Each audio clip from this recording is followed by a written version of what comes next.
నమస్తే, welcome to Ayushman భవ. మీరు ఎగ్జిమా, విటిలిగో మరియు సోరియాసిస్తో బాధపడుతున్నారా? మీ చర్మంపై ఎర్రటి మచ్చలు, తెల్ల మచ్చలతో ఇబ్బంది పడుతున్నారా? మీ తలలో ఎక్కువగా పొట్టు రాలుతూ ఉంటుందా?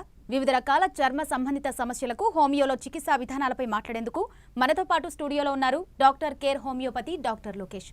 వారిని అడిగి మరిన్ని వివరాలు, సలహాలు తెలుసుకుందాం. నమస్తే డాక్టర్. నమస్కారం అండి.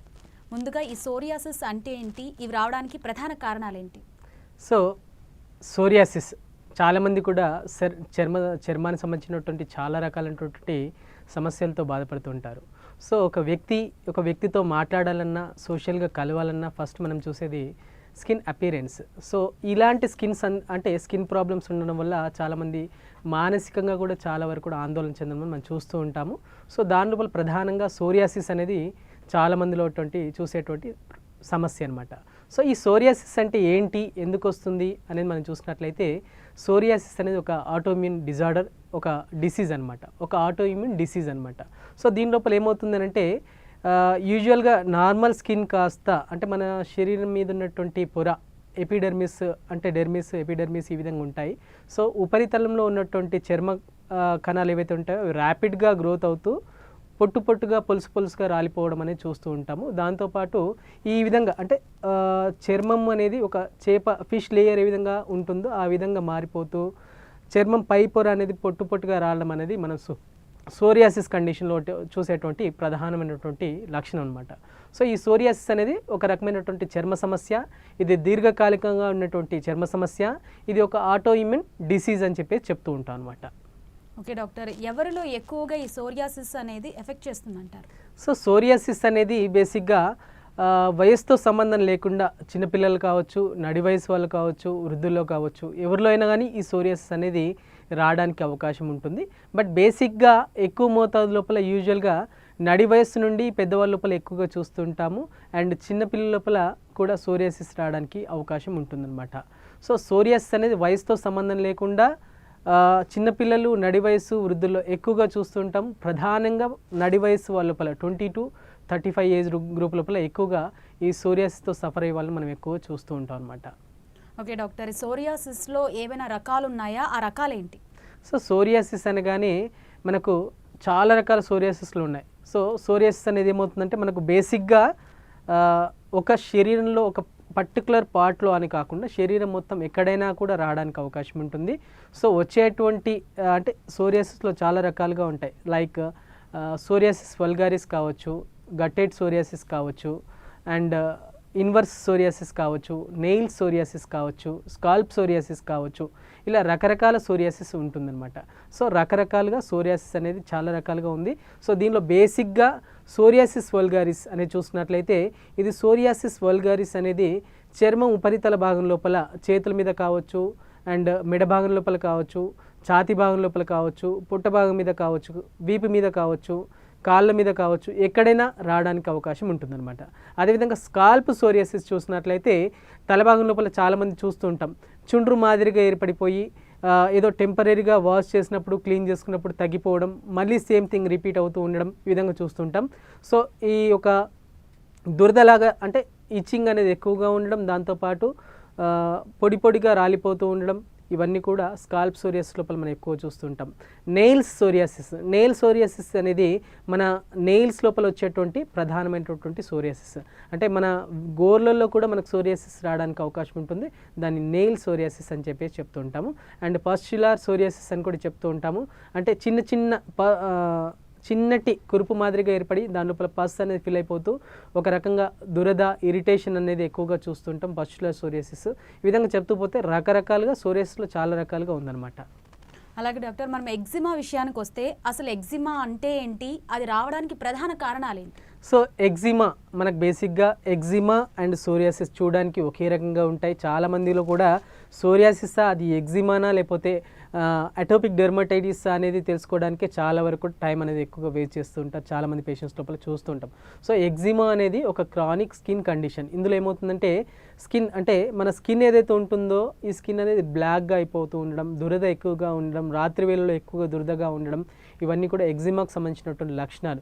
ఎగ్జిమా అనేది కొన్ని సందర్భాల లోపల ఒకరి నుండి ఒకరికి రావడానికి అవకాశం ఉంటుంది. కొన్ని పర్టికులర్ టైప్ లోపల ఇది ఒకరి నుండి ఒకరికి రాకుండా ఉండడానికి కూడా అవకాశం ఉంటుంది. బై టచ్ వల్ల ఒకరి నుండి ఒకరికి కొన్ని సందర్భాల లోపల రావడానికి అవకాశం ఉంటుంది. కొన్ని సందర్భాల్లో ఒకరి నుండి ఒకరికి సంక్రమించకుండా ఉండడానికి కూడా ఎగ్జిమా లోపల చాలా రకాలుగా ఉంటుంది.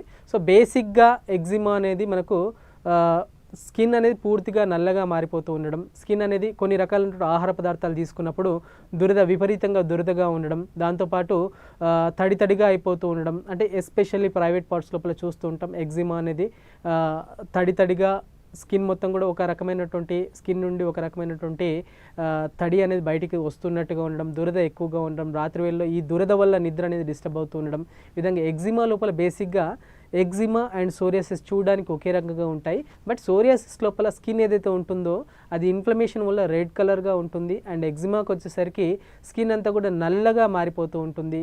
ఒకసారి ఎగ్జిమా వచ్చినా సోరియాసిస్ వచ్చినా జీవితాంతం సఫర్ అవ్వాలని చాలామంది చూస్తూ ఉంటాం. రకరకాల లోషన్స్ కావచ్చు, రకరకాల ఆయింట్మెంట్స్ కావచ్చు అప్లై చేస్తూ ఉంటారు. అవి టెంపరీగా తగ్గినట్టుగా అనిపిస్తుండడం, మళ్ళీ తిరగబెట్టినట్టుగా ఉండడం అనేది చాలామంది లోపల చూస్తూ ఉంటాం అనమాట. మరో సమస్య డాక్టర్, విటిలిగో. దీనికి రావడానికి ప్రధాన కారణాలేంటి? విటిలిగో అంటే ఏంటి? సో విటిలిగో అనేది ఒక ఆటోఇమ్యూన్ స్కిన్ డిసీజ్ అని చెప్తూ ఉంటాము. సో ఈ విటిలిగో అనేది ఏంటి, ఎందుకు వస్తుంది, ఎవరిలో వస్తుందని చూస్తున్నట్లయితే విటిలిగో అనేది వయసుతో సంబంధం లేకుండా చిన్నపిల్లలు కావచ్చు, నడి వయసులో కావచ్చు, పెద్దవాళ్ళ కావచ్చు, ఎవరిలో అయినా రావడానికి అవకాశం ఉంటుంది. ఈ విటిలిగో అనేది మనకు చర్మం పైభాగం లోపల ఒక చిన్న అంటే ఫేస్ మీద కావచ్చు, లిప్స్ మీద కావచ్చు, ఛాతి మీద కావచ్చు ఒక చిన్న మచ్చలాగా ఏర్పడుతుంది. తెల్లటి మచ్చలు ఏర్పడుతూ ఉంటాయి. మనం యూజువల్గా తెల్ల మచ్చలు అని చెప్తుంటారు. సో ఇది ఎక్కువ మోతాదు లోపల స్ప్రెడ్ అయినప్పుడు అది లూకోడర్మాగా కూడా దారి తీయడానికి అవకాశం ఉంటుంది. విటిలిగో అనేది మన శరీరం లోపల కొన్ని రకాల హార్మోన్ ఇంబ్యాలెన్సెస్ వల్ల కూడా రావచ్చు, విటమిన్ డి డెఫిషియన్సీ వల్ల రావచ్చు, కాల్షియం డెఫిషియన్సీ వల్ల రావచ్చు, అండ్ వైటమిన్స్ డెఫిషియన్సీ వల్ల కూడా రావడానికి అవకాశం ఉంటుంది. జెనెటికల్గా పూర్వీకులకు ఎవరికైనా ఉన్నా కానీ ఈ విటిలిగో అనేది రావడానికి అవకాశం ఉంటుంది. తెల్లటి మచ్చలుగా ఏర్పడి శరీరం చూడడానికి అందవికారంగా ఏర్పడమే విటిలిగోలో ప్రధానంగా చూసేటువంటి లక్షణం అనమాట. ఇంతకు ముందే మీరు చెప్పారు కొంతమంది జీవితాంతం కూడా బాధపడుతూ ఉంటారు అనేసి. చాలామంది కూడా అలాగే అనుకుంటుంటారు. ఇది ఎంతవరకు నిజం? జీవితాంతం బాధపడాల్సిన సిచ్యువేషన్ ఎప్పుడు వస్తుంది అసలు? సో సోరియాసిస్ కావచ్చు, ఎగ్జిమా కావచ్చు, విటిలిగో కావచ్చు, చాలా వరకు కూడా చాలామంది ఏం చేస్తుంటారంటే చాలా రకాల ఆయింట్మెంట్స్ కావచ్చు, లోకల్ అప్లికేషన్స్ కావచ్చు, చాలా రకాల మెడిసిన్స్ వాడినప్పటికీ కూడా తగ్గకపోతే ఇది ఇంతే, ఇంకా లైఫ్ లాంగ్ ఇది సఫర్ అవుతూ ఉండాలి అని చెప్పేసి బాధపడుతూ ఉంటారు. సో ఇలాంటి కండిషన్ లోపల హోమియో వైద్య విధానం ద్వారా మనం దీన్ని పూర్తిగా తగ్గించడానికి అవకాశం ఉంటుంది. సోరియాసిస్ లోపల బేసిక్గా ఏమవుతుందంటే ఇది ఒక ఆటోఇమ్యూన్ డిజార్డర్ అండ్ జెనెటికల్గా వారి పూర్వీకులకు ఎవరికైనా ఉన్నా కానీ నెక్స్ట్ జనరేషన్ లోపల కూడా రావడానికి అవకాశం ఉంటుంది. అండ్ కొన్ని సందర్భాల లోపల డయాబెటీస్ కావచ్చు, రిమేటెడ్ ఆర్థరైటిస్ కావచ్చు, అండ్ కొన్ని రకాలైనటువంటి సెక్షువల్లీ ట్రాన్స్మిటెడ్ డిసీజెస్ ఉన్న సందర్భాల లోపల కావచ్చు, ఇమ్యూనోలాజికల్ డిజార్డర్స్ అంటే కొన్ని రకాలైనటువంటి ఇమ్యూనిటీ లెవెల్స్ మీద ప్రభావం చూపించేటువంటి వ్యాధులు ఉన్నప్పటికీ కూడా సోరియాసిస్ కండిషన్ కావచ్చు, ఎగ్జిమా కండిషన్ కావచ్చు, విటిలిగో కండిషన్ కావచ్చు, అది రిపీటెడ్గా మళ్ళీ తిరగబెడుతూ ఉండడం చూస్తుంటాం. కొంతవరకు ఆయింట్మెంట్స్ కానీ, లోషన్స్ కానీ, కొన్ని రకాల మెడిసిన్స్ వాడినప్పుడు తగ్గినట్టుగా ఉండడం, మళ్ళీ సేమ్ థింగ్ అనేది రిపీట్ అవుతూ ఉండడం అనేది చాలా సందర్భాల లోపల చూస్తూ ఉంటాం. సో ఇలాంటి సందర్భాల లోపల హోమియో వైద్య విధానం లోపల మనం చేసేటువంటి ట్రీట్మెంట్లో భాగంగా ఫర్దర్గా అంటే వీటితో పాటు ఏమైనా డిజార్డర్స్ ఉన్నాయా, ఏమైనా డిసీజెస్ ఉన్నాయా, లైక్ డయాబెటీస్ కావచ్చు, హైపర్ టెన్షన్ కావచ్చు, థైరాయిడ్ కావచ్చు, ఇలాంటివి ఉన్నప్పుడు ఈ ప్రాబ్లమ్స్ అంటే సోరియాసిస్ కావచ్చు, ఎగ్జిమా కావచ్చు, ఈ ప్రాబ్లమ్స్ ఏంటనేది త్వరగా మళ్ళీ రికరెంట్గా రావడానికి అవకాశం ఉంటుంది. అండ్ యూజువల్గా కొన్ని రకాల థ్రోట్ ఇన్ఫెక్షన్స్ కండిషన్ లోపల కూడా ఈ సోరియాసిస్ అనేది తిరగబెట్టడానికి అవకాశం ఉంటుంది. సో ఈ విధంగా అంటే చాలామంది లోపల అంటే ఒకరి లోపల ఉన్నటువంటి కారణం మళ్ళీ ఇంకొకరి లోపల అంటే సేమ్ కారణం వల్ల ఒకరిలో కానీ ఇంకొకరిలో కానీ ఒకరినొకరికి కానీ సోరియాసిస్ అనేది రావడానికి అవకాశం లేదు. సో ఇండివిజువల్గా ఒక పేషెంట్ అనేది యాజ్ ఎ ఇండివిజువల్గా మనం ట్రీట్మెంట్ చేసినప్పుడు వారి లోపల ఏ రకమైనటువంటి కారణాల వల్ల ఈ ప్రాబ్లం వస్తుంది, ఏ రకమైనటువంటి ప్రాబ్లం వల్ల ఈ ప్రాబ్లం మళ్ళీ తిరగబెడుతుంది, ఇవన్నీ కూడా కన్సిడర్ చేస్తూ జెనెటిక్ కాన్స్టిట్యూషన్ ట్రీట్మెంట్ అనేది అందించినట్లయితే ఈ శాశ్వతంగా నిర్మూలించడానికి సోరియాసిస్ కావచ్చు, ఎగ్జిమా కావచ్చు, వీటన్నిటి కూడా నిర్మించడానికి అవకాశం ఉంటుందన్నమాట. ఓకే డాక్టర్, ఈ సోరియాసిస్ అవ్వచ్చు, ఎగ్జిమా అవ్వచ్చు, విటిలిగో అవ్వచ్చు, ఇవి రావడానికి ముందు ఏదైనా సిమ్టమ్స్ అనేవి తెలుస్తాయా? అంటే ఇప్పుడు మనకు వస్తుంది అనేది తెలుసుకొని వెంటనే డాక్టర్ని సంప్రదించడానికి ఏదైనా వీలుందంటారా? సో సోరియాసిస్ కండిషన్ కావచ్చు, అంటే సోరియాసిస్ ఏంటంటే అది సోరియాసిస్ అని తెలుసుకోవడానికి చాలా వరకు కూడా చాలామంది టైం అనేది గడుస్తూ ఉంటుంది. కొన్ని నెలలు, కొన్ని సంవత్సరాలు కూడా పట్టడానికి కూడా అవకాశం ఉంటుంది. సో బేసిక్గా సోరియాసిస్ లోపల ఏమవుతుందంటే చర్మం అనేది పై భాగం లోపల ఒక రెడ్ కలర్ లోపల మారిపోతూ ఉండడం, చర్మం అనేది ఇన్ఫ్లమేషన్ రావడం, దాంతోపాటు దురద, దాంతోపాటు పొలుసులుగా రావడం అనేది సోరియాసిస్ సంబంధించినటువంటి ప్రధానమైనటువంటి లక్షణం అనమాట. సో ఈ అంటే దురద కావచ్చు, ఇలాంటి సందర్భాల లోపల దురద వచ్చినప్పుడు చాలామంది ఏం చేస్తుంటారంటే లోకల్గా తగ్గిపోవడానికి కొన్ని రకాల ఆయింట్మెంట్స్ అనేది అప్లై చేస్తూ ఉంటారు. ఆయింట్మెంట్ అప్లై చేసినప్పుడు కొంతవరకు రిలీఫ్ రావడం, దాంతో తగ్గిపోయిందని చెప్పేసి అనుకుంటూ ఉండడం, మళ్ళీ కొన్ని రోజుల తర్వాత మళ్ళీ తిరగబెడుతూ ఉండడం అనేది చూస్తుంటాం. సో అలా కాకుండా బేసిక్గా ఏదైనా స్కిన్ ప్రాబ్లం కావచ్చు వచ్చినప్పుడు అది రిపీటెడ్గా రికరెంట్గా వస్తుందనంటే అది బేసిక్గా దేనివల్ల వస్తుందని మనం గ్రహించాల్సిన అవసరం ఉంటుంది. ఏదైనా skin problem within 1 or 2 months లోపల పూర్తిగా తగ్గలేదు అని అంటే అది ఎందువల్ల వస్తుంది అనేది మనం పూర్తిగా వాటిని ఎగ్జామినేషన్ చేసుకొని మనం దేనివల్ల వస్తుందో మనం గుర్తించి ప్రాపర్ వేలో ట్రీట్మెంట్ తీసుకుంటే కానీ పూర్తిగా అది సోరియాసిస్ కానీ, ఎగ్జిమా కానీ, విటిలిగో కానీ గుర్తించడానికి అవకాశం ఉండదన్నమాట. ఓకే, మీరు చెప్పినట్టే సోప్స్ కానీ ఆయింట్మెంట్స్ కానీ చాలా ఇన్స్టెంట్ రిలీఫ్ కోసం వాడుతూ ఉంటారు, కొన్నిసార్లు సివియర్ కండిషన్ కూడా వెళ్తూ ఉంటుంది. సో హోమియోపతిలో ఎలాంటి ట్రీట్మెంట్ ఉంటుంది వీటిని అవాయిడ్ చేస్తూ? సో బేసిక్గా చాలామంది చేసేది ఏంటంటే స్కిన్ ప్రాబ్లం వచ్చింది, సో స్కిన్ అప్లికేషన్స్ ఏవైనా local applications, ointments, lotions, soaps ఇట్లాంటివి వాడడం అనేది సర్వసాధారణంగా చూస్తూ ఉంటాం. బట్ ఇలా చేస్తూ పోవడం వల్ల ఏమవుతుందంటే వ్యాధి తీవ్రత అనేది పెరిగిపోతూ ఉండడం, సోరియాసిస్ తీవ్రత కావచ్చు, ఎగ్జిమా తీవ్రత కావచ్చు, విటిలిగో ఒక భాగం నుండి ఇంకో భాగంగా కావచ్చు, అంటే ఎక్కువ మోతాదు లోపల స్ప్రెడ్ అవ్వడానికి అవకాశం ఉంటుంది. సో ఈ ఎక్కువ మోతాదులో స్ప్రెడ్ అయినప్పుడు వాటిని పూర్తి స్థాయిలో నివారించడానికి కూడా సమయం ఎక్కువగా పట్టడానికి అవకాశం ఉంటుందన్నమాట. సో బేసిక్గా ఎందువల్ల వస్తుందనేది మనం ప్రాపర్ వేలో గుర్తించి అసలు ప్రాబ్లం ఏంటి, దేనివల్ల వస్తుంది, కాజ్ ఏంటి, దేనివల్ల వస్తుంది, అంటే కాజిటివ్ ఫ్యాక్టర్ ఏంటి, ఒక స్కిన్ ప్రాబ్లం వచ్చింది అది దేనివల్ల వచ్చింది, దానికి అది ఎగ్జిమానా అంటే రకరకాల ప్రాబ్లమ్స్ వల్ల కూడా చూడడానికి సిమిలర్గా ఉంటాయి. ఎగ్జిమా, ఎటోపిక్ డెర్మటైటిస్, సోరియాసిస్ ఇవన్నీ కూడా చూడడానికి ఒకే రకంగా ఉంటాయి.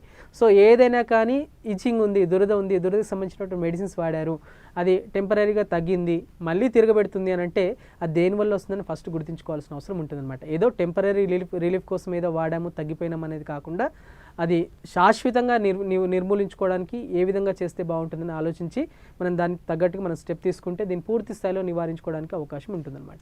మొదటి కాల్ ఉన్న డాక్టర్ నిజామాబాద్ నుంచి చిన్న గారు. నమస్కారం చిన్న గారు, మీ సమస్య ఏంటో డాక్టర్ గారితో చెప్పండి. డాక్టర్ గారు నమస్తే. నమస్కారం అండి.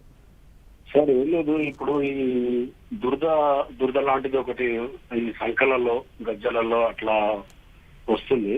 ఓకే, అయితే అది ఎట్లా ఉంటుందంటే సార్ అది డైరెక్ట్ గా చెప్పండి. ఈ ప్రాబ్లం ఏంటంటే అది ఒక మన చేతులు పట్టినట్టుగా ఇట్లా ఒక రకంగా అంటే ఆ ఒక ఇట్లా రింగ్ వామ్ లాగా వస్తుంది సార్. ఓకే, వచ్చిన తర్వాత మనకు ఏమైనా క్రీమ్ పెట్టుకున్నప్పుడు పోతుంది, ఓకే, మళ్ళీ వస్తుంది. ఓకే, ఆ సంకలలో గానీ, గజ్జలలో గానీ, ఓకే, ఈ పిరుదుల దగ్గర. ఓకే. సో ఇదంతగా సుమారుగా ఎన్ని నెలలుగా వస్తుందా, సంవత్సరాల తరబడి ఈ సమస్య ఉందా? లేదండి, ఒక 2 months నుంచి అట్లా వస్తే వాళ్ళందరికీ స్ప్రెడ్ అయింది, పిల్లలకి, వాళ్ళకి. ఓకే, ఇంట్లో అందరికి కూడా స్ప్రెడ్ అయిపోయింది. ఓకే, ఇంకేమైనా సమస్యలు ఏం లేదండి, దాని గురించి ఒకసారి ఖచ్చితంగా అండి. ఇక్కడ వచ్చేసి 2 months నుండి స్కిన్ సమస్య అని చెప్పి చెప్తున్నారు. అండర్ ఆర్మ్స్ కావచ్చు, జెనిటల్ రీజన్స్ లోపల కావచ్చు, స్కిన్ అనేది రౌండ్గా రింగ్ వామ్ ఇన్ఫెక్షన్ లాగా అయిపోయిందని చెప్పి చెప్తున్నారు. సో ఏంటంటే బేసిక్గా ఎగ్జిమా ఉన్న సందర్భాల లోపల ఈ విధంగా ఏర్పడడానికి అవకాశం ఉంటుంది. ఒకే ఫ్యామిలీ లోపల ఎక్కువ మందికి ఎట్ ఏ టైం రావడం అనేది ఎగ్జిమా లోపల మనం చూస్తూ ఉంటాము. సో యూజువల్గా ఇది రైనీ సీజన్ లోపల ప్రాపర్ హైజీన్ అనేది మెయింటైన్ చేయకపోవడం వల్ల కూడా రావడానికి అవకాశం ఉంటుంది. వాటర్ పొల్యూషన్ వల్ల కూడా రావడానికి అవకాశం ఉంటుంది. సో బేసిక్గా హైజీన్ అనేది పర్సనల్ హైజీన్ అనేది మెయింటైన్ చేస్తూ పూర్తిగా ఆరినటువంటి బట్టలు అనేది యూజ్ చేస్తూ ఇలా కొన్ని రకాలైనటువంటి ప్రికాషన్స్ తీసుకుంటూ మెడిసిన్స్ అనేది వాడినట్లయితే పూర్తిగా నివారించడానికి అవకాశం ఉంటుందండి. నెక్స్ట్ కాల్ ఉన్నారు డాక్టర్ రామకృష్ణ గారు. నమస్కారం రామకృష్ణ గారు, మీ సమస్య ఏంటో డాక్టర్ గారితో చెప్పండి.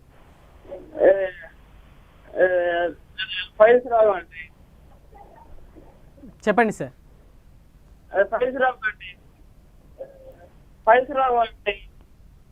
మీ వాయిస్ క్లియర్గా లేదు సార్, సరిగా వినిపించట్లేదు.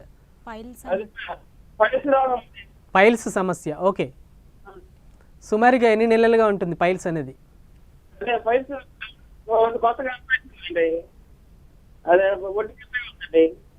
ఓకే అండి, మీ వాయిస్ క్లియర్గా లేదు. పైల్స్ సమస్య అని చెప్పి చెప్తున్నారు. సో పైల్స్ లోపల ఇంటర్నల్ హిమోరాయిడ్స్ అండ్ ఎక్స్టర్నల్ హిమోరాయిడ్స్ అనేది 2 రకాలుగా ఉంటాయి. సో ఏ రకమైనటువంటి హిమోరాయిడ్స్ ఉన్నా కానీ వాటిని వితౌట్ సర్జరీ, వితౌట్ కాంప్లికేషన్ పూర్తిగా తగ్గించుకోవడానికి హోమియోలో చాలా చక్కటి అవకాశం అయితే ఉంటుందండి. ఓకే డాక్టర్, మామూలుగా మరో కాల్ ఉన్నారు డాక్టర్. రమేష్ గారు హైదరాబాద్ నుంచి. రమేష్ గారు నమస్కారం అండి, మీ సమస్య ఏంటో డాక్టర్ గారితో చెప్పండి. మేడం నా పేరు రమేష్ అండి. ఓకే రమేష్ గారు చెప్పండి. సార్ నమస్తే సార్. నమస్కారం సార్. ఇది హెయిర్ ప్రాబ్లం సార్ నాకు. ఓకే అయితే ఆయుర్వేదం మెడిసిన్ బాగా వాడాను సార్, ఓకే. కానీ ఎక్కడ ట్రీట్మెంట్ అది ఆడినా కూడా రిజల్ట్ అనేది ఎక్కడ తగ్గలేదు సార్ నాకు. ఇప్పుడు మీ వయసు ఎంత ఉంటుంది సార్? నాకు 31 సార్. 31 ఇయర్స్ ఉన్నారు. ఓకే. సో ఇప్పుడు హెయిర్ ప్రాబ్లం అంటే ఏమవుతుంది? హెయిర్ ఫాల్ అవుతుందో ఏమవుతుంది? హెయిర్ ఫాల్ బాగా అయింది సార్ నాకు. ఓకే అండి. సో హెయిర్ ఫాల్ అని చెప్పేసి చెప్తున్నారు, 31 ఇయర్స్ అని చెప్పేసి చెప్తున్నారు, రకరకాల ఆయుర్వేదిక్ మెడిసిన్స్, చాలా రకాల మెడిసిన్స్ వాడినానని చెప్పేసి చెప్తున్నారు. సో హెయిర్ ఫాల్ అనేది మనకు జెనెటికల్గా బాల్నెస్ అనేది చాలా రకాలుగా ఉంటుంది. సో జెనెటికల్గా ఉందా, లేకపోతే ఏదైనా అంటే లైక్ థైరాయిడ్ సమస్య కానీ మిగతా కొన్ని రకాలైనటువంటి హార్మోన్ ఇంబ్యాలెన్సెస్ వల్ల కావచ్చు, అండ్ ఎనీమియా రక్తహీనత వల్ల కావచ్చు, హెయిర్ ఫాల్ అనేది రావడానికి అవకాశం ఉంటుంది. బేసిక్గా 31 ఇయర్స్ అని చెప్తున్నారు కాబట్టి బాల్నెస్ అనేది ఈ వయసులో కూడా రావడానికి అవకాశం ఉంటుందంటే రావడానికి అవకాశం ఉంటుంది. జెనెటిక్ అంటే జన్యుపరంగా ఉన్నటువంటి నేచర్స్ వల్ల రావడానికి అవకాశం ఉంటుందండి. సో బేసిక్గా కారణం ఏంటి? ఒకవేళ హార్మోన్ అసమతుల్యత వల్ల జరిగినటువంటి సమస్యగా అయితే వాటిని అంటే థైరాయిడ్ సమస్య ఉన్న సందర్భాల లోపల హెయిర్ ఫాల్ అనేది విపరీతంగానే చూస్తూ ఉంటాం. సో బేసిక్ అండర్లైన్ కాజ్ ఏంటనేది గుర్తించి మన ట్రీట్మెంట్ అనేది అందించినట్లయితే హెయిర్ ఫాల్ అనేది ప్రివెంట్ చేయడానికి అవకాశం ఉంటుంది. కొన్ని సందర్భాల లోపల వయసు రీత్యా జెనెటిక్ పరంగా ఉన్నటువంటి కొన్ని మార్పులను పరిగణలోకి తీసుకొని ట్రీట్మెంట్ అనేది అందించినట్లయితే మళ్ళీ కూడా జుట్టు రావడానికి అవకాశం అయితే ఉంటుందండి. ఓకే డాక్టర్, మామూలుగా మనకు స్కాల్ప్లో వచ్చే సోరియాసిస్ కానీ డాండ్రఫ్ కానీ రెండింటికి కన్ఫ్యూజ్ అవుతూ ఉంటారు. So Yes, sir. ఈ రెండింటి మధ్య డిఫరెన్స్ ఏ విధంగా ఉంటుందంటారు? సో యూజువల్గా చాలా మంది లోపల చూస్తుంటాం. So scalp psoriasis and dandruff ఈ రెండిట్లో వేరియేషన్ ఏంటి, చాలామంది కూడా సఫర్ అవుతూ ఉంటారు. సో వాళ్ళకి ఇది డాండ్రఫా సోరియాసిస్ అనేది చాలామంది కూడా తెలియదు. బట్ బేసిక్గా డాండ్రఫ్ విషయం లోపల సెబోరిక్ డెర్మటైటిస్ అని చెప్పి చెప్తుంటాం. So seborrheic dermatitis and scalp సోరియాసిస్లో వేరియేషన్స్ ఏంటి, ఏ విధంగా ఉంటుందని చూసినట్లయితే ఈ సెబోరిక్ డెర్మటైటిస్ లోపల ఏమవుతుందంటే చిన్నగా అంటే చుండ్రు ఏదైతే ఉంటుందో, తెల్లటి చుండ్రు ఏదైతే ఉంటుందో చాలా చిన్నగా పొడిగా రాలిపోతూ ఉండడం, వితిన్ అంటే ఏదైనా ట్రీట్మెంట్ కానీ ఏదైనా ఆయింట్మెంట్స్ కానీ ఏదైనా షాంపూ కానీ ఏదైనా లోషన్ అని అప్లై చేసినప్పుడు వితిన్ 1 to 3 వీక్స్ లోపల పూర్తిగా తగ్గిపోవడానికి అవకాశం ఉంటుందన్నమాట. బట్ స్కాల్ప్ సోరియాసిస్ విషయానికి వచ్చినట్లయితే ఏదైతే ఈ తెల్లటిగా పొడిగా రాలిపోవడం అనేది ఏవైతే పొరలుగా రాలిపోవడం అనేది 0.5 to 1.5 సెంటీమీటర్స్ వరకు అవి చూడడానికి ఆ పరిణామంలో ఉంటాయి. అండ్ పొడిగా రాలిపోవడం అనేది కంటిన్యూగా నెలల తరబడి, సంవత్సరాల తరబడి కంటిన్యూగా వస్తూనే ఉంటుంది. ఎన్ని రకాలైనటువంటి ఆయింట్మెంట్స్ అప్లై చేసినా, ఎన్ని రకాలైనటువంటి లోషన్స్ అప్లై చేసినా, షాంపూస్ అప్లై చేసినా తగ్గినట్టుగా ఉండడం, మళ్ళీ తిరగబెట్టడం అనేది స్కాల్ప్ సోరియాసిస్ కండిషన్ లోపల చూస్తూ ఉంటాం అనమాట. సో స్కాల్ప్ సోరియాసిస్ అనేది కంటిన్యూగా ఒకసారి వస్తే సంవత్సరాల తరబడి అది రిపీటెడ్గా సీజనల్గా కొందరు లోపల చూసినట్లయితే చల్లటి వాతావరణం కావచ్చు, రెయినీ సీజన్ లోపల కావచ్చు, ఇవి ప్రాబ్లమ్స్ అనేది తిరగబెట్టడం అని చూస్తూ ఉంటాం. బట్ ఈ స్కాల్ప్ సోరియాసిస్ కాకుండా డాండ్రఫ్ అయితే వితిన్ వీక్స్ లోపల తగ్గిపోవడానికి అవకాశం ఉంటుందన్నమాట. నెక్స్ట్ కాల్ ఉన్నారు శ్రీనివాస్ గారు. నమస్కారం శ్రీనివాస్ గారు, డాక్టర్ ఉన్నారు, మీ సమస్య ఏంటో చెప్పండి. నమస్కారం అండి. నాకు వారం రోజుల ముందు స్వచ్ఛంగా ఇస్తున్నారు. శ్రీనివాస్ గారు, మీ అంటే మీ వాయిస్ క్లారిటీ లేదు, మరొకసారి చెప్తారా?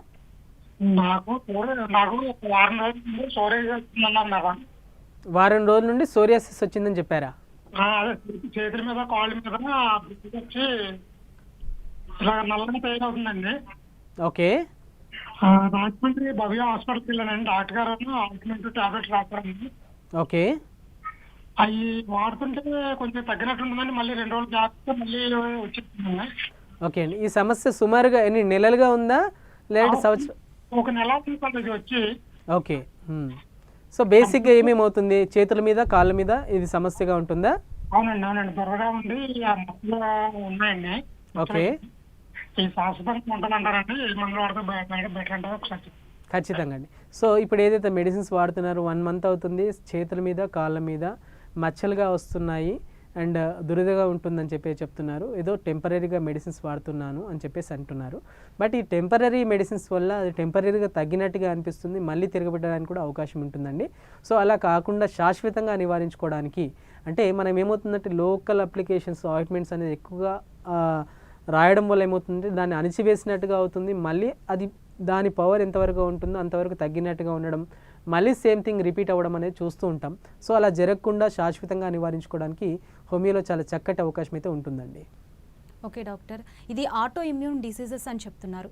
సో ఒకవేళ అంటే సోరియాసిస్ అనేది ఒకరి నుంచి ఒకరికి వ్యాపించే అవకాశం ఏమైనా ఉందంటారా? చాలా చక్కటి క్వశ్చన్ అండి. సో సోరియాసిస్ చూసినప్పుడు చాలామంది కూడా భయపడుతూ ఉంటారు. ఇది సోరియాసిస్ ఒకరి నుండి ఒకరికి రావడానికి అవకాశం ఉంటుందా, ఫ్యామిలీలో ఒకరి నుండి ఒకరికి రావడానికి అవకాశం ఉంటుందా అని చెప్పేసి చాలామంది కూడా భయపడుతూ ఉంటారు. బట్ సోరియాసిస్ అనేది ఆటోఇమ్యూన్ డిజార్డర్, జెనెటికల్గా ఒకరి నుండి ఒకరికి రావడానికి అవకాశం ఉంటుంది. కానీ ఒకరిని టచ్ చేయడం వల్ల అంటే ఈ ఫ్యామిలీలో ఒక పర్సన్కి ఉంటే ఒక పర్సన్ యూజ్ చేసినటువంటి వస్తువులు కానీ ఒక పర్సన్ యూజ్ చేసినటువంటి బట్టలు కానీ ఒకరినొకరికి సంప్రదించడానికి అవకాశం ఉంటుందా యూజ్ చేస్తే అంటే ఒకరినొకరికి రాదు ఇది. సో ఒకరినొకరికి కంటాజియస్ కాదు ఇది. సో బేసిక్గా ఏంటంటే జెనెటిక్ డిజార్డర్ అండ్ నెక్స్ట్ పోతే ఆటోఇమ్యూన్ డిజార్డర్. కొన్ని రకాలైనటువంటి ఇంజురీస్ వల్ల కావచ్చు, కొన్ని రకాలైనటువంటి గాయాలు ఏర్పడిన సందర్భాలలో కావచ్చు, అండ్ కొన్ని రకాలైనటువంటి ఆర్టిఫిషియల్గా ఉన్నటువంటి మెడిసిన్స్ కావచ్చు, కెమికల్తో కూడుకున్నటువంటి ఆహార పదార్థాలు తీసుకోవడం వల్ల కావచ్చు ఈ సోరియాసిస్ అనేది స్ప్రెడ్ అవ్వడానికి అవకాశం ఉంటుంది తప్ప ఒకరినొకరికి మాత్రం ఈ స్ప్రెడ్ అవ్వదు. ఓకే, అదేవిధంగా చూసుకుంటే లేడీస్లో ఎక్కువగా ఫీడింగ్ మదర్స్ ఉంటారు. వాళ్ళకి ఏమైనా ఈ స్కిన్ సంబంధిత సమస్యలు ఉంటే పిల్లలకు కూడా వచ్చే ఛాన్సెస్ ఉన్నాయా ఫీడింగ్ వల్ల? వాళ్ళు ఎలాంటి కేర్ తీసుకోవాలి? సో ఫీడింగ్ మదర్స్ లోపల చాలా వరకు కూడా వరీ అవుతూ ఉంటారు. సో ఏదైనా స్కిన్ ప్రాబ్లం వస్తే వాళ్ళకి పిల్లలకి ఒకరినొకరికి రావడానికి అవకాశం ఉంటుందా, అండ్ ఎస్పెషల్లీ సోరియాసిస్ కావచ్చు, ఎగ్జిమా కావచ్చు, విటిలిగా ఉన్న కావచ్చు, ల్యూకోడర్మా ఉన్న సందర్భాల లోపల చాలా ఇన్సెక్యూర్గా ఫీల్ అవుతుంటారు. నా నుండి నా బేబీకి వస్తుందేమో, నేను టచ్ చేయడం వల్ల బేబీకి వస్తుందేమో అని చెప్పి చాలామంది బాధపడుతుంటారు. బట్ అలా ఈ ఎగ్జిమా కావచ్చు, సోరియాసిస్ కావచ్చు, విటిలిగో కావచ్చు బై టచ్ చేయడం వల్ల ఒకరి నుండి ఫీడింగ్ మదర్ నుండి పిల్లలకి సంక్రమించదండి. బట్ జెనెటికల్గా రావడానికి అయితే అవకాశం ఉంటుంది తప్ప ఫీడింగ్ మదర్ ఫీడ్ చేయడం వల్ల అంటే ప్రెగ్నెంట్ అంటే మదర్ ఎవరైతే ఉందో మదర్ నుండి బేబీకి అయితే రావడానికి అవకాశం ఉండదు. అలాగే దీర్ఘకాలిక సమస్యలు ఉండేవాళ్ళు ఉంటారు డాక్టర్, థైరాయిడ్ కావచ్చు, లేకపోతే బీపీ, షుగర్, వీళ్ళు అంటే ఒక విధమైన ట్రీట్మెంట్ తీసుకుంటూ ఉంటారు. ఆ ట్రీట్మెంట్తో పాటు దీనికి సంబంధించి హోమియోలో ఎటువంటి కేర్ అనేది ఉంటుంది? సో సోరియాసిస్ కావచ్చు అండ్ ఎగ్జిమా కావచ్చు, విటిలిగో కావచ్చు, ఇలాంటి సందర్భాల పట్ల అంటే ఈ దీంతో పాటు లైక్ డయాబెటీస్ కావచ్చు, హైపర్ టెన్షన్ కావచ్చు, థైరాయిడ్ కావచ్చు, ఇలాంటి సందర్భాల లోపల ఈ స్కిన్ ప్రాబ్లమ్స్ ఉన్నప్పుడు ఏం చేయాలంటే ఫస్ట్ బేసిక్గా ఈ డిజార్డర్స్ లైక్ డయాబెటీస్ కావచ్చు, థైరాయిడ్ కావచ్చు, హైపర్ టెన్షన్ కావచ్చు, బీపీ, ఇవన్నీ కూడా కంట్రోల్లో ఉంచుకుంటూ మనం స్కిన్ ప్రాబ్లమ్కి ట్రీట్మెంట్ చేసినట్లయితే స్కిన్ పరంగా ఉన్నటువంటి సమస్యలు త్వరగా అధిగమించడానికి అవకాశం ఉంటుంది. అవన్నీ కూడా కంట్రోల్లో ఉంచుకోవడానికి అవకాశం ఉంటుందన్నమాట. అండ్ బేసిక్గా డయాబెటీస్ లోపల ఎస్పెషల్లీ డయాబెటీస్ లోపల షుగర్ లెవెల్స్ అనేది కంట్రోల్లో లేనప్పుడు ఎగ్జిమా కావచ్చు, సోరియాసిస్ కావచ్చు, ఇవన్నీ మళ్ళీ రికరెంట్గా మళ్ళీ తిరగబెట్టడానికి అవకాశం ఉంటుంది. అండ్ బేసిక్గా సోరియాసిస్ అనేది ఒకసారి వస్తే జీవితాంతం ఉంటుంది అని చెప్పేసి చాలామంది లోపల ఒక రకమైనటువంటి అపోహ ఉంటుంది. బట్ సోరియాసిస్ కావచ్చు, ఎగ్జిమా కావచ్చు, విటిలిగో కావచ్చు, వీటన్నిటిని కూడా హోమియోపతి ద్వారా, హోమియో వైద్య విధానం ద్వారా శాశ్వతంగా నివారించుకోవడానికి చాలా చక్కటి అవకాశం ఉంటుందన్నమాట. ఓకే, డాక్టర్ కేర్లో ఈ స్కిన్ ప్రాబ్లమ్స్ సంబంధించి ఎటువంటి ట్రీట్మెంట్ అనేది ఉంటుంది? సో ఎస్పెషల్లీ అంటే స్కిన్ ఏ రకమైన స్కిన్ ప్రాబ్లమ్స్ కావచ్చు like atopic dermatitis, eczema and scalp psoriasis, nail psoriasis, అన్ని రకాలైనటువంటి psoriasis, eczema, vitiligo, leukoderma and lichen planus కావచ్చు, ఇట్లాంటి రకరకాలైనటువంటి ఆటోఇమ్యూన్ డిజార్డర్స్ ఏమవుతున్నాయంటే ఈ ఆటోఇమ్యూన్ డిజార్డర్స్ ఉన్న సందర్భాలలో చాలామంది కూడా వరీ అవుతూ ఉంటారు. ఒకసారి వస్తే జీవితాంతం ఈ స్కిన్ సమస్య ఉంటుంది, మళ్ళీ ఏదో తగ్గుతుంది, మళ్ళీ తిరగబెడుతుందని చెప్పేసి చాలామంది బాధపడుతూ ఉంటారు. బట్ ఇలాంటి సందర్భాల లోపల డాక్టర్ కేర్ హోమియోపతి లోపల మనం ఏంటంటే జెనెటిక్ కాన్స్టిట్యూషన్ ట్రీట్మెంట్ ద్వారా ఇవన్నీ కూడా జెనెటికల్గా కూడా రావడానికి అంటే పూర్వీకుల నుండి నెక్స్ట్ జనరేషన్లో రావడానికి అవకాశం ఉంటుంది. సో ఈ జెనెటికల్గా వచ్చినటువంటి వ్యాధులను కూడా జెనెటిక్ కాన్స్టిట్యూషన్ ట్రీట్మెంట్ ద్వారా వాళ్ళు వ్యక్తిగతంగా ఉన్నటువంటి మానసిక, శారీరక లక్షణాలన్నిటి కూడా కన్సిడర్ చేస్తూ హోమియో వైద్య విధానం ద్వారా మెడిసిన్స్ అందించడం వల్ల పూర్తిగా తగ్గించడానికి అవకాశం ఉంటుంది. టెంపరీగా అంటే ఈ సోరియాసిస్ కండిషన్ లోపల చాలామంది ఏంటంటే సీజనల్గా వర్షాకాలం లోపల కావచ్చు, చలికాలం లోపల కావచ్చు, కొందరి లోపల ఎండాకాలంలో ఈ సీజనల్గా కూడా తిరగబెట్టడానికి చూస్తూ ఉంటాం.